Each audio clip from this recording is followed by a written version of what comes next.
Assalamualaikum warahmatullahi wabarakatuh. A'udzu billahi minasyaitonir rajim. Bismillahirrahmanirrahim. Qul huwallahu ahad, Allahu samad, lam yalid wa lam yulad wa lam yakul lahu kufuwan ahad. Allahumma shalli ala Muhammad wa ala ali sayyidina Muhammad. Sadaqallahul adzim.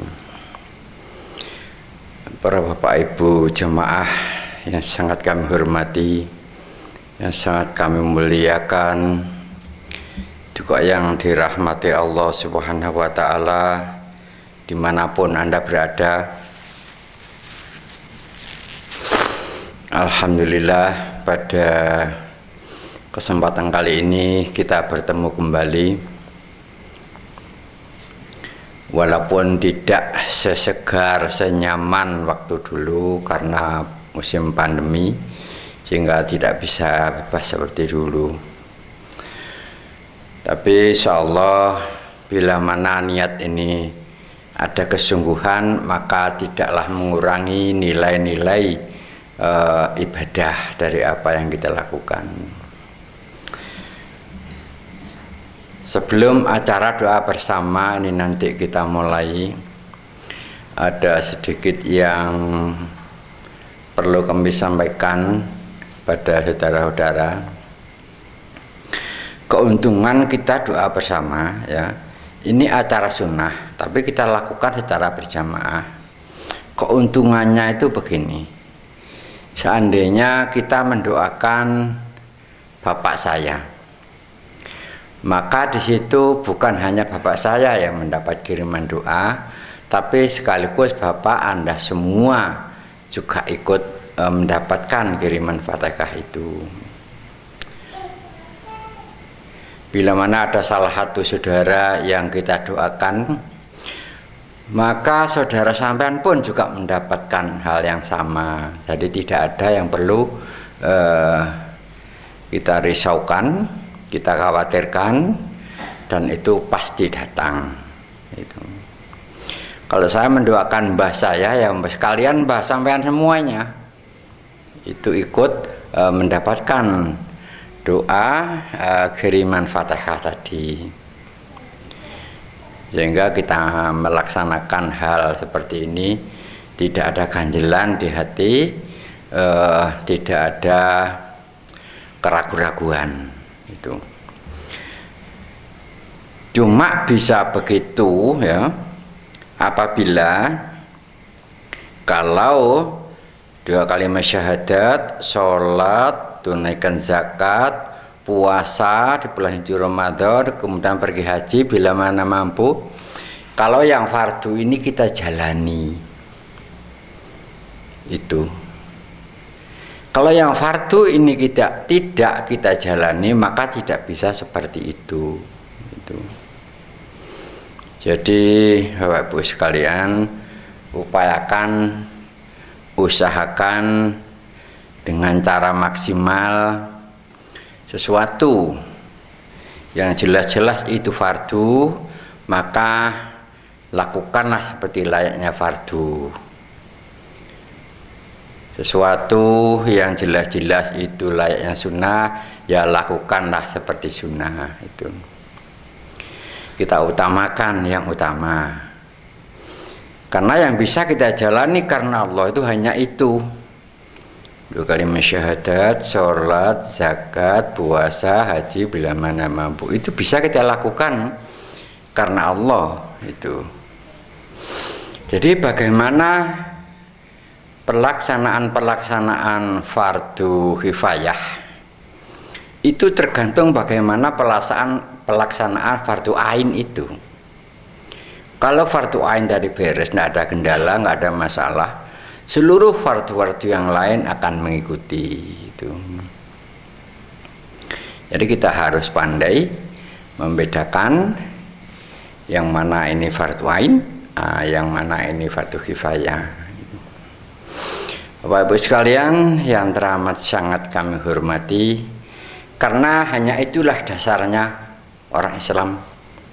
Rasulullah ya membawa dasar ya cuman itu, enggak banyak-banyak, enggak. Iman itu akibat aja, akibat dari Islam yang sesungguhnya tadi itu. Kita suci Al-Quran yaitu pedomannya, dan siapapun bisa berpedoman kita suci Al-Quran setelah menjalani yang dasar tadi. Walaupun dia belajar Quran seumur hidup, tapi kalau dasar itu enggak dijalani maka dia akan salah paham, bahkan akan mengalami suatu kebimbangan dan kebingungan itu. Jadi kita suci Al-Quran itu jelas-jelas pedoman dan tiada keraguan di dalamnya, tapi bagi mereka yang bertakwa. Dan ketakwaan tidak akan mungkin bisa ada di dalam hati seseorang apabila tidak menjalani dasarnya Islam tadi secara utuh. Sangat sederhana sebenarnya, hanya manusianya sendiri yang membuat sulit. Sesuatu yang mudah dipersulit sendiri gitu. Ibu sekalian, sekali lagi untuk membedakan mana yang hak, mana yang batil tadi itu perlu berjiwa besar. Maksudnya berjiwa besar itu orang, siapapun orangnya ini harus berani mengakui kesalahan itu. Contohnya begini, ya Allah, sesuatu yang tidak baik ini jelas saya sendiri penyebabnya, sayalah penyebabnya. Anak saya nakal, istri saya selalu suka marah, itu saya penyebabnya.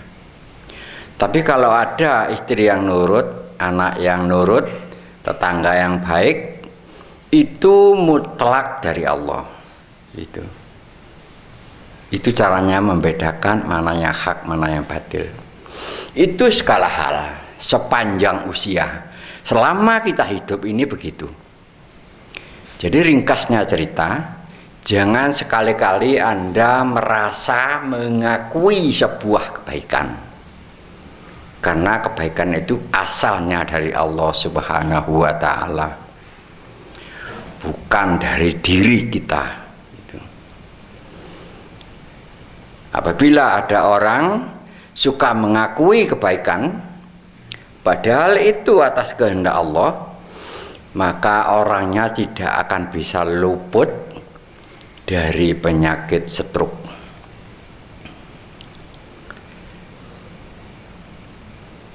Sekali lagi, kalau orang selalu terbiasa mengakui yang baik diakui, yang jelek dilimpahkan kepada yang lain, maka cepat atau lambat akan mendapatkan penyakit stroke. Ini buat seluruh manusia, bukan hanya orang Islam, siapapun orang, pokoknya manusia. Kalau senang setiap hari berbicara, kalau enggak saya, kalau enggak saya, kalau enggak saya, itu tidak segera dihentikan, tunggu saatnya akan stroke gitu. Wah, kita ini manusia ini tidak mempunyai daya dan upaya sama sekali, tidak mempunyai daya dan upaya sama sekali tadi untuk kebaikan. Kalau untuk kejelekan sangat kuat kita, sangatlah kuat itu.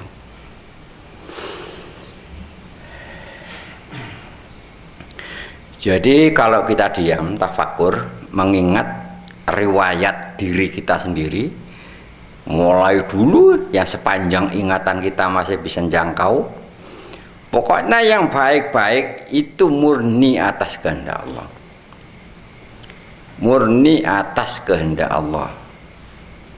Seluruh kejadian yang jelek-jelek, membuat masalah, membuat perkara, membuat bertengkar, membuat orang berkelahi, itu diri kita sendirilah penyebabnya. Jangan sekali-kali melimpahkan kepada yang lain. Tidak usah kita mencari kambing hitam. Kalau Anda mau tahu kambing hitam, ya diri kita sendiri inilah kambing hitam.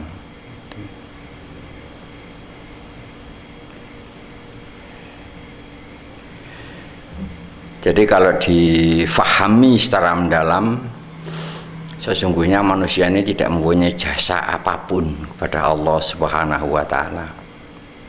Tidak memiliki jasa apapun kepada Allah Subhanahu wa Ta'ala. Kalaupun ada sesuatu yang baik, itu murni dikehendaki Allah. Kalau nggak dikehendaki, mustahil kita kuat, kita bisa melakukan hal kebaikan itu tadi.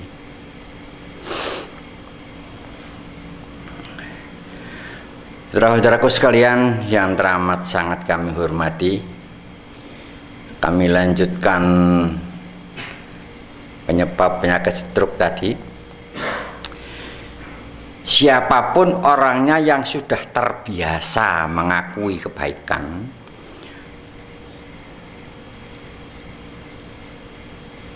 kalau dia sampai tidak terkena penyakit stroke, yaitu sama dengan mengatakan garam itu manis. Sedangkan kita semua tahu garam ini dimanapun juga Pak, juga asin. Kalau gula itu manis. Itu.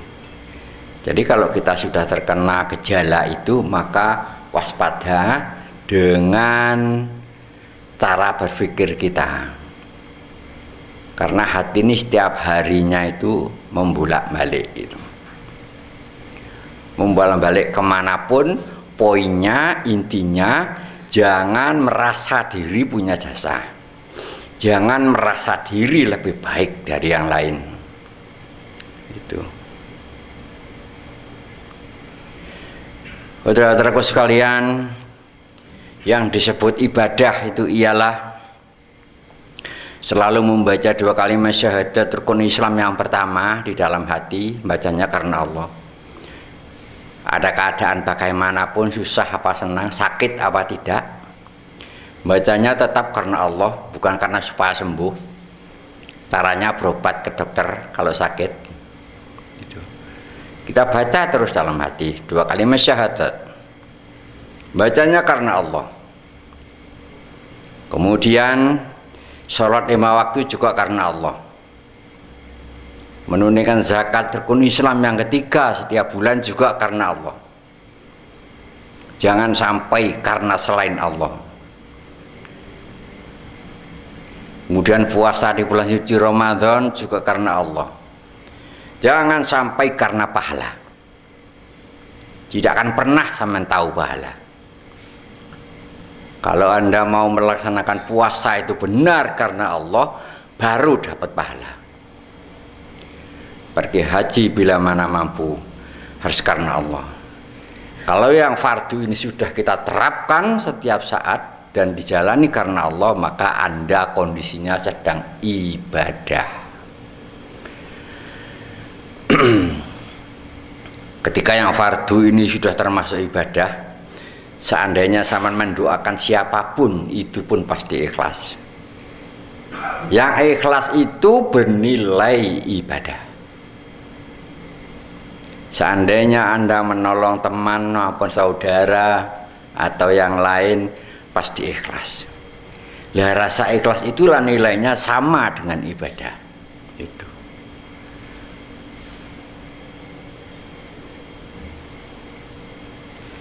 Jadi apabila tidak ikhlas, maka tidak termasuk ibadah. Gitu.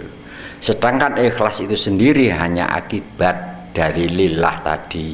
Itu kan sangat sederhana, ini tidak rumit, semua orang tahu dan bisa. Gitu.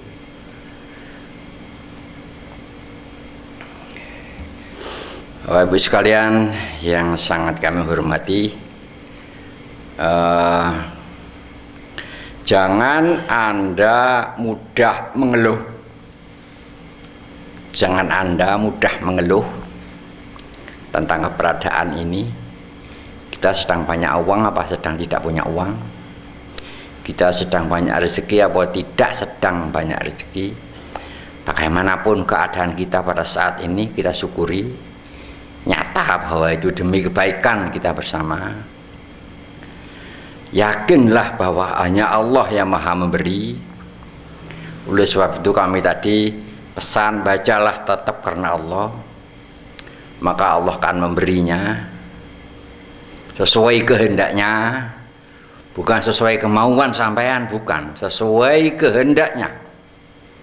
Gitu. Karena yang tahu persis kehendaknya, yang tahu persis kemampuan Anda itu hanya Allah. Itu Anda tidak akan diberi di luar batas kemampuan. Sudah banyak cerita di dunia ini, ketika orang nggak punya uang dengan saudaranya rukun-rukun. Ketika punya uang, seluruh saudara saling bertengkar. Itu kan banyak peristiwa seperti itu. Itu mereka tidak mampu. Itu. Tidak mampu, sementara mendapatkan warisan yang akhirnya tidak menjadikan bahagia, justru menjadi suatu persoalan. Ini juga perlu kita renungkan, kita fahami. Kita fahami, yang terbaik ialah kita mensyukuri apa yang ada. Berapapun pendapatan yang kita terima, itulah yang kita syukuri. Siapapun jodoh kita, siapapun pasangan hidup kita, jangan ada rasa penyesalan sedikit pun. Itulah yang dikehendaki Allah Subhanahu wa Ta'ala.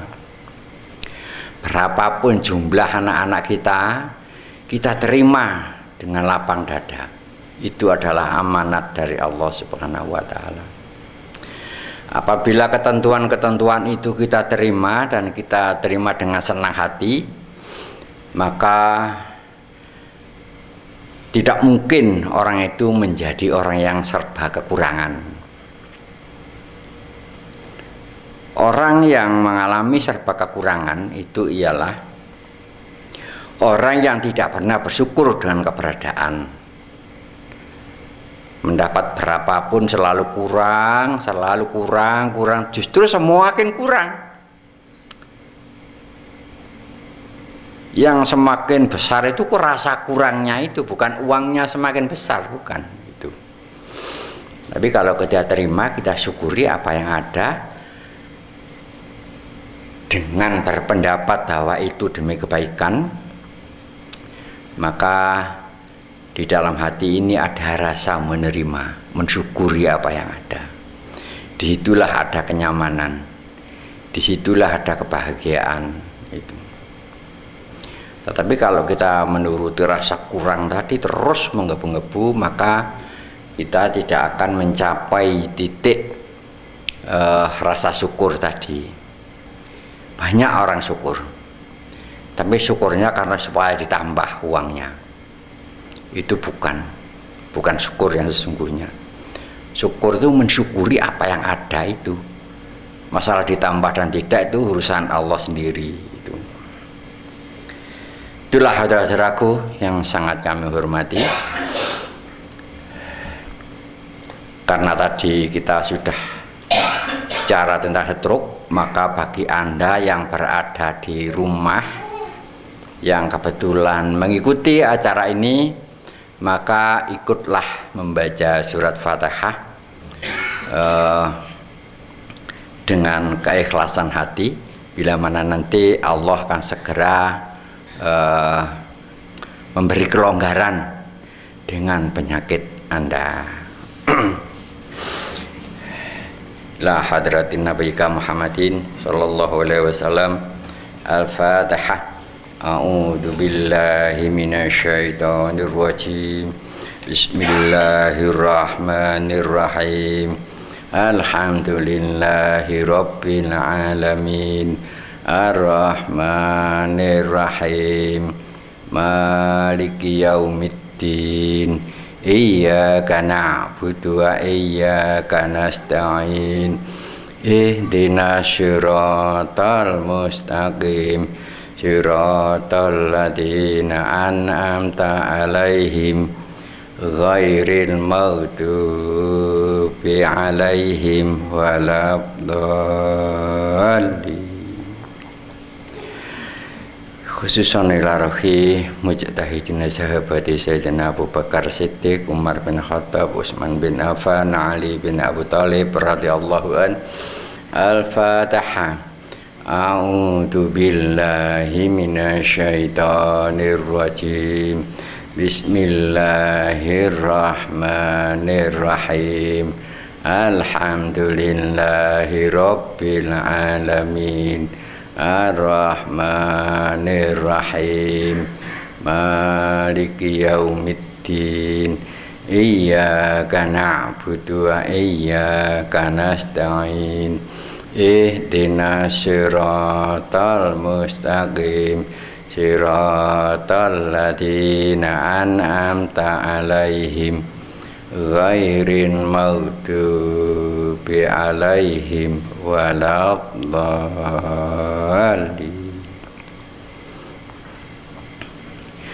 Khususan Nabiullah Khidir alaihi salam. Al-Fatihah. A'udzu billahi minasyaitonir rajim. Bismillahirrahmanirrahim. Alhamdulillahi rabbil alamin. Ar-Rahmanir-Rahim. Maliki yaumiddin. Iyyaka na'budu wa iyyaka nasta'in. Ihdinas siratal mustaqim. Siratal ladzina an'amta 'alaihim ghairil maghdubi 'alaihim waladdallin.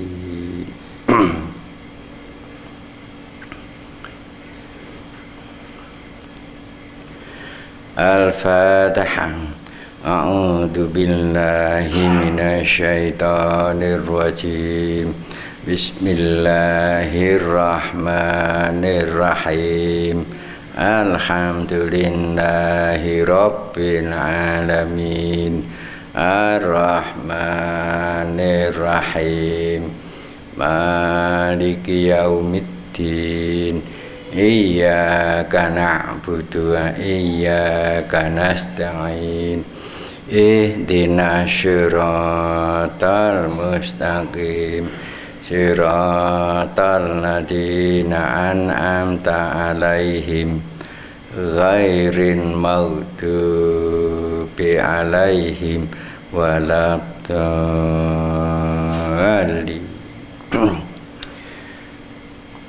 Fatihah yang akan kita baca ini kita khususkan kepada saudara-saudara yang ada masalah, baik masalah keruwetan atau masalah penyakit, masalah apapun, maka ikuti dalam hati bacaan yang akan kami baca ini.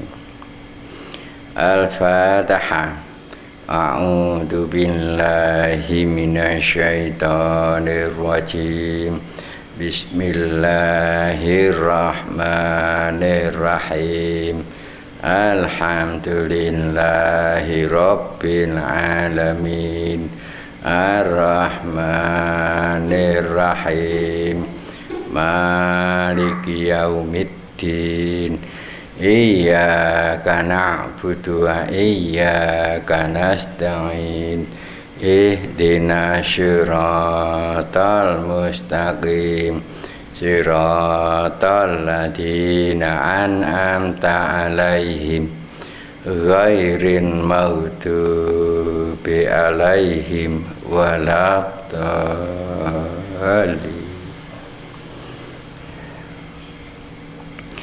Khususan ila rohi ummahatina ummahatikum wa abaina wa abaikum wa ahlina wa ahlikum minal muslimina wal muslimat wal mu'minina wal mu'minat al-ahya minhum man awad. Al-Fatihah. A'udzu billahi minasyaitonir rajim.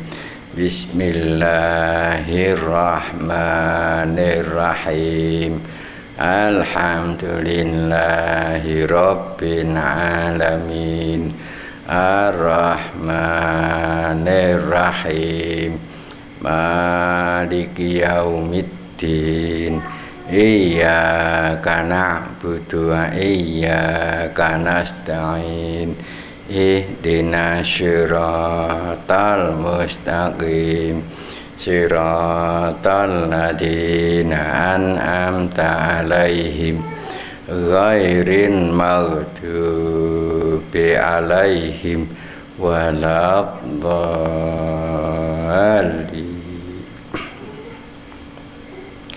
A'udzu billahi minasyaitonir rajim. Bismillahirrahmanirrahim. Allahumma shalli ala sayyidina Muhammad wa ala ali sayyidina Muhammad. Alhamdulillahirabbil alamin.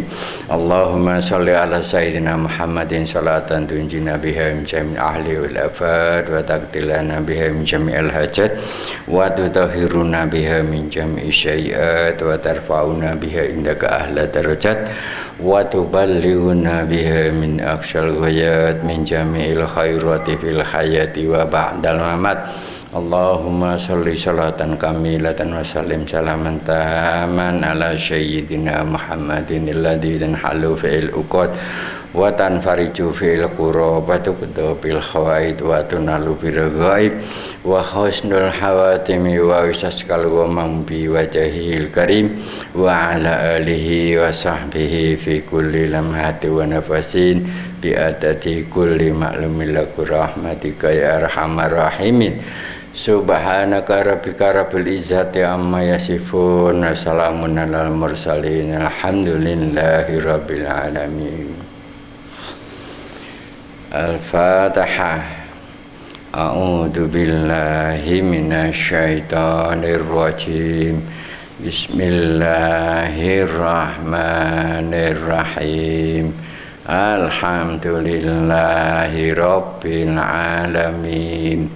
Ar-Rahmanir-Rahim Maliki yaumiddin Iyyaka na'budu wa iyyaka nasta'in Ihdinas siratal mustaqim Siratal ladzina an'amta 'alaihim Ghairil maghdubi 'alaihim waladdallin.